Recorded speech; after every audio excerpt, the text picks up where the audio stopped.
Right. And bold Peter. Well, if it is you,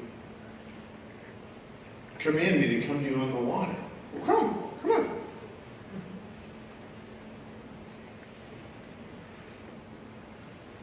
Now, the way the story is written, it sounds like Peter just hopped right out of the boat.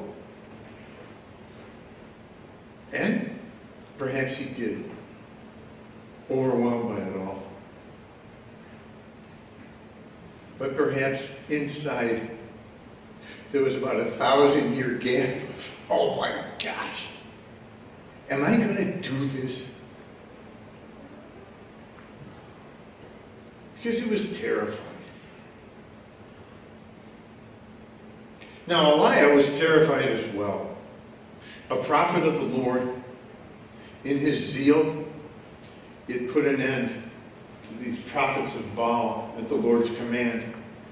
And he had gotten a message from dear, sweet Queen Jezebel, a ruthless soul, who made it clear to him that he better have his affairs in order because his life was going to end soon. And he fled. And exhausted, he just collapsed and slept. And twice he was awakened and an angel brought him food and drink. And I've always been fascinated by this line. Fortified by this meal. Think about the Eucharist.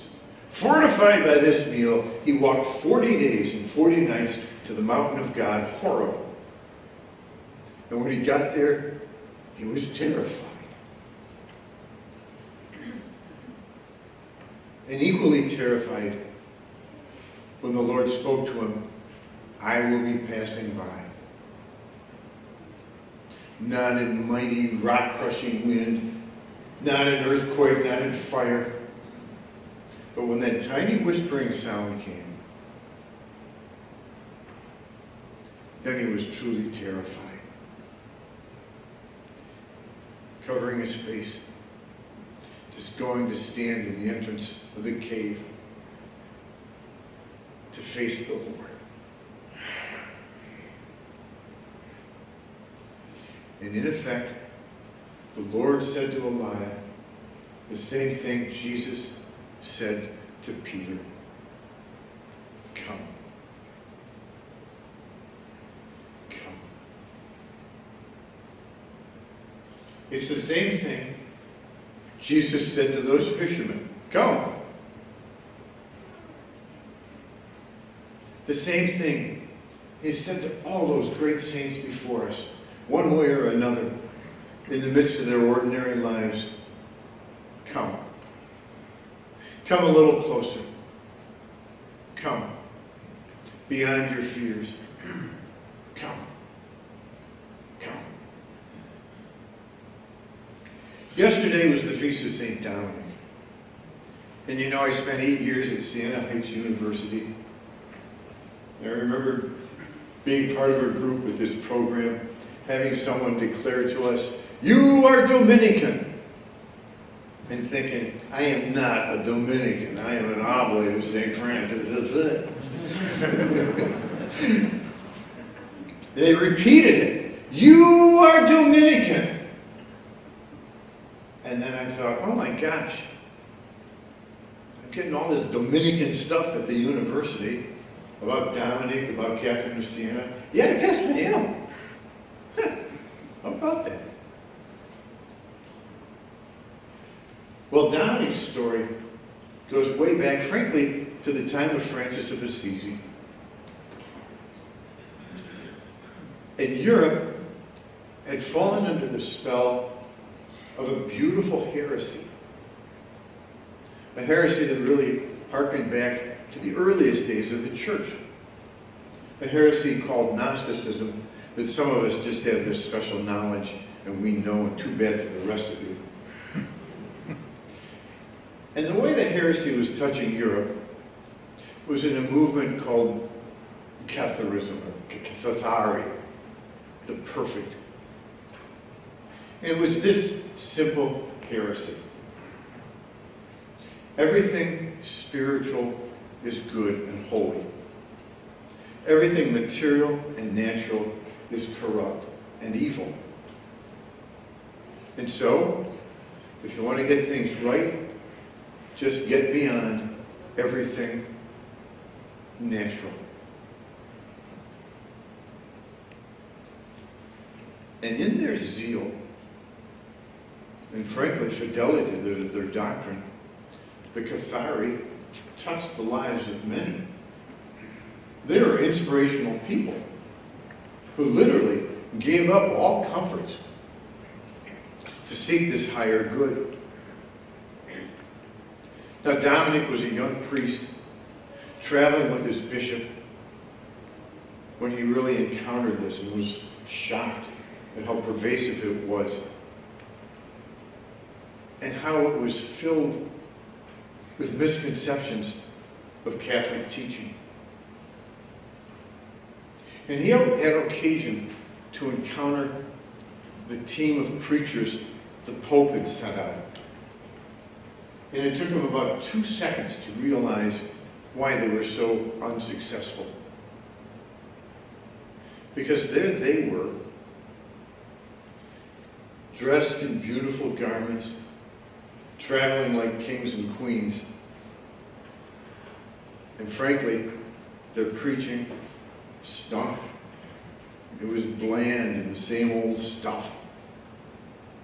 And meanwhile, here are these Cathari sacrificing everything to live and share their faith. And Dominic knew just what to do. No horses, no fancy pants, hardly anything. He would travel with a single book of the Gospels and one of Paul's letters, not even the whole Bible. And he preached with power and impact. And followers came, and the community grew. And they changed Europe. And their message was founded on prayer, on fasting, on deep study of the Word. What an impact they had. So there are those frightened sailors out of that boat, those fishermen, scared to death. It's a ghost. Well, if it's you, well, come. Come. And Peter walks on water. Bold Peter. Poor Peter. Can you just hear his mind at some point? Wait a minute. I can't do this. Wait a minute. This wind is going to wipe me out. And you got to love that part of the gospel because he goes down. Lord, save me. And bam! Just like that. Jesus grabs hold of him. Come on. Why did you doubt?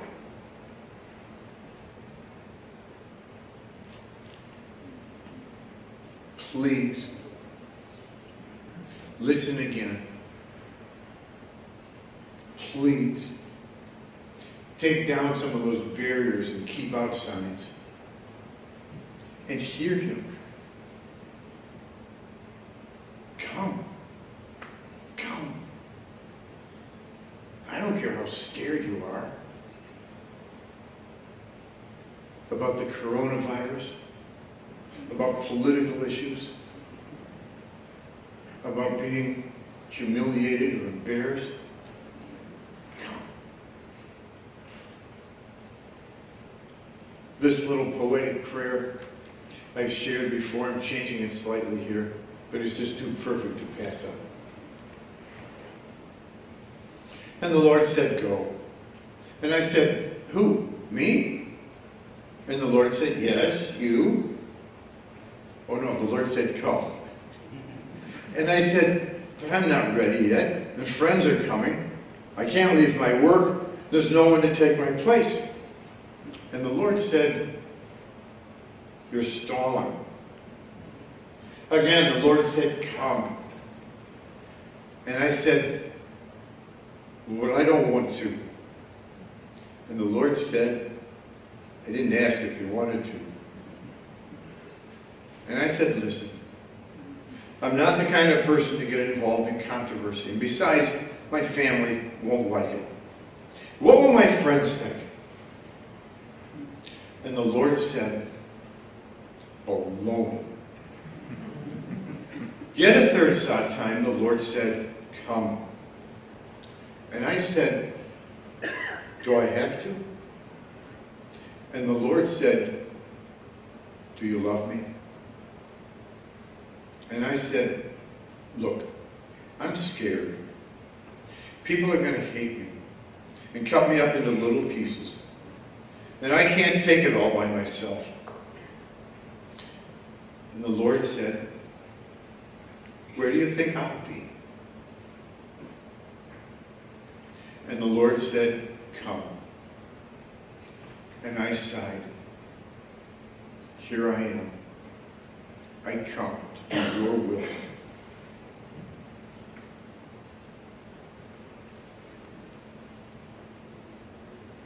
Please have no doubt about it. Each one of us is being called. And you're not the only one who's scared to death. And when we do finally say yes, this story assures us that the fear won't go away. The challenges won't go away. And Jesus will not go away. May God bless us all.